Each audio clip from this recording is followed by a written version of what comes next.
نوجوان ساتھی بھی یہ سوال کرتے ہیں کہ بھائی زیر ناف بال جو ہیں ان کو کاٹا جاتا ہے، کاٹنے کا حکم ہے، تو کہاں سے کاٹے جائیں، کون سی جگہ سے شروع کی جائے اور کہاں پر ختم کیا جائے، یا کون کون سے بال کاٹے جائیں؟ تو یہ بات ذہن میں رکھیں کہ زیر ناف بال صاف کرنے کے بارے میں لمبائی ہو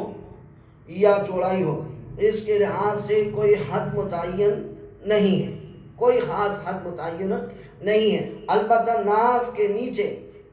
پیڑو کی جو ہڈی ہے، پیڑو جس کو پیڑو کہا جاتا ہے، پیڑو کی جو ہڈی ہے، اس ہڈی سے شروع ہوتا ہے، ناف کے نیچے پیڑو کی ہڈی سے شروع ہوتا ہے، اور اعضائے ثلاثہ یعنی تین جو اعضاء ہیں،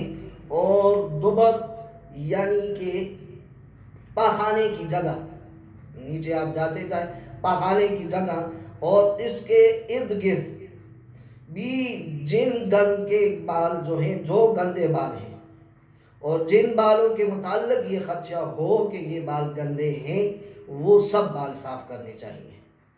اور دوسری بات یہ ہے، اگر تھوڑا غور و فکر کیا جائے تو جسم کے عام بالوں میں اور زیر ناف جو بال کاٹنے کا حکم ہے، ان دونوں میں واضح فرق بھی نظر آتا ہے، لہٰذا وہ فرق والے جتنے بھی بال ہیں ان کو کاٹ لینا چاہیے۔ دوبارہ سن لیں آسانی کے لیے کہ زیر ناف بال کاٹنے کی حدود جو ہیں،